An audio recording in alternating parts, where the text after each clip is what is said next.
saling menjatuhkan. Akan lebih kondusif, nyaman, enak hidup ini kalau kita saling mendukung, saling menguatkan, saling menumbuhkan rasa percaya diri bahwa kita mampu, kita bisa. Jangan sampai nanti generasi yang akan datang lahir menjadi generasi yang serba cemas, pesimis, rendah diri, depresi, kesepian. Orang-orang yang mengalami insecurity semacam ini hidupnya pasti lelah. Lelah itu karena dia mikir dirinya sendiri yang tidak memenuhi standar-standar seperti yang dia harapkan. Kalau bisa dia ingin lari saja dari kenyataan.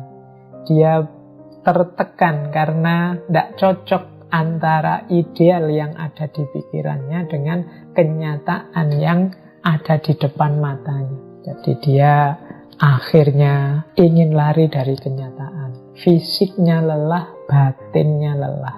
Makanya dia punya kecenderungan, saya bilang tadi, kalau dalam situasi sangat parah, ini perlu psikolog, perlu psikiater.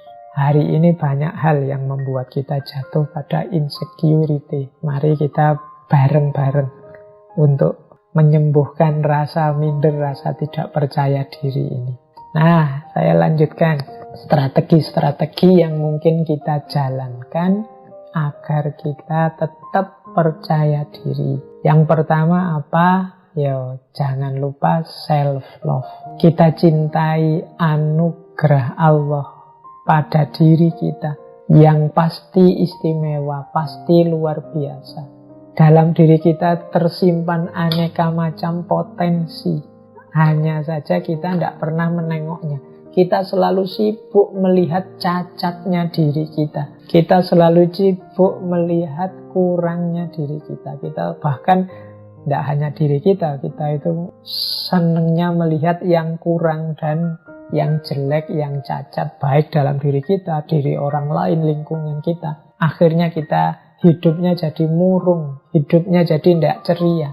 Maka yuk kita hidup dengan gembira. Kita sadari bahwa seperti apapun situasi, masih banyak hal yang patut kita syukuri, patut kita gembirai. Strategi yang kedua, tidak usah terlalu aktif membanding-bandingkan diri kita dengan orang lain. Tidak apple to apple. Semua orang itu punya keunikannya masing-masing. Kalau kita bandingkan kita dengan orang lain, misalnya, wah orang lain kok sukses sementara aku enggak.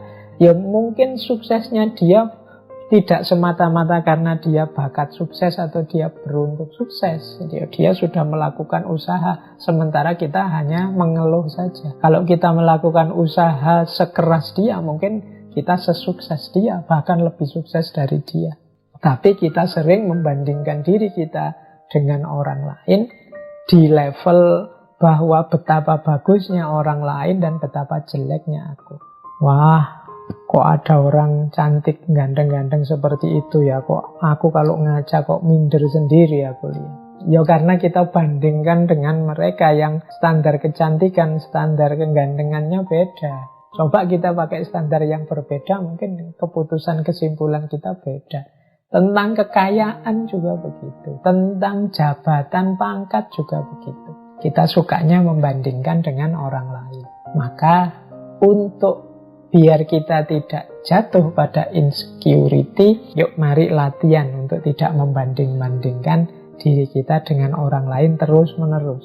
Kemudian yang ketiga, cari teman yang mendukung. Jangan teman yang malah menjatuhkan harga diri, menjatuhkan rasa percaya diri kita. Kok terpaksanya punya teman yang nyinyir, punya teman yang suka nyela, punya teman yang tidak mendukung kepercayaan diri kita, ya sudah, jangan terlalu sering dekat-dekat. Biar apa?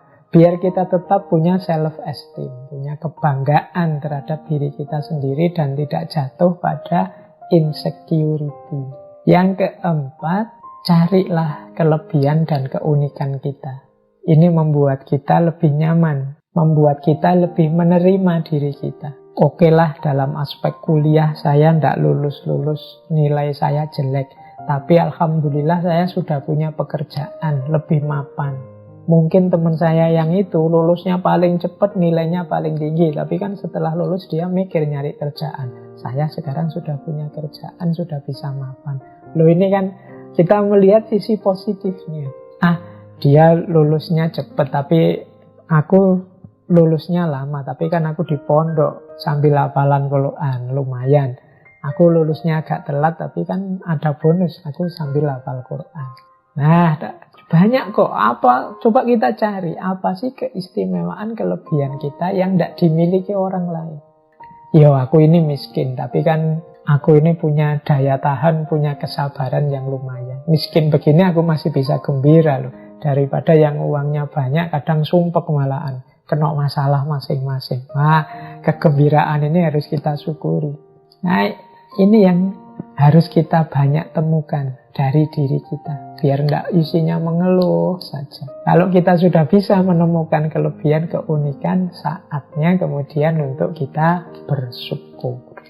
Mari kita syukuri hidup ini. Orang yang bersyukur itu orang yang bahagia. Orang insecure itu sulit bersyukur karena dia melihat kurangnya dirinya, kesulitannya dirinya saja. Kalau orang merasa kurang, merasa sulit, bagaimana dia bisa bersyukur? Tidak mungkin nanti jatuh pada la in syakartum la azidannakum. Tidak mungkin ditambah oleh Allah, dia sulit bersyukur. Seperti pertemuan sebelumnya, para filosof pun rame membahas tentang insecurity ini. Banyak yang mendalam membahas tentang insecure. Misalnya Epictetus. Kata Epictetus, we suffer more in imagination than we do in reality. Kata Epictetus, kita itu lebih banyak tersakiti oleh imajinasi-imajinasi kita dibandingkan dalam kenyataannya. Jadi rasa tidak percaya diri tadi, rasa yang membuat kita tersakiti, membuat kita kecewa, membuat kita tidak nyaman, tidak aman dengan diri kita sendiri. Kalau pakai pikirannya Epictetus itu karena kita itu termakan oleh imajinasi kita sendiri. Imajinasi kita tentang diri kita yang sangat rendah, sangat buruk. Akhirnya kita tidak ngapa-ngapain, padahal in reality mungkin tidak begitu. Kita itu punya banyak keistimewaan. Hanya saja kita ditelan, dilibas oleh imajinasi-imajinasi jelek kita tentang diri kita sendiri. Jadi kalau mengikuti Epictetus berarti apa? Pikiran kita dibawa ke yang positif-positif saja. Jangan mikir yang aneh-aneh, yang jelek-jelek, termasuk tentang diri kita.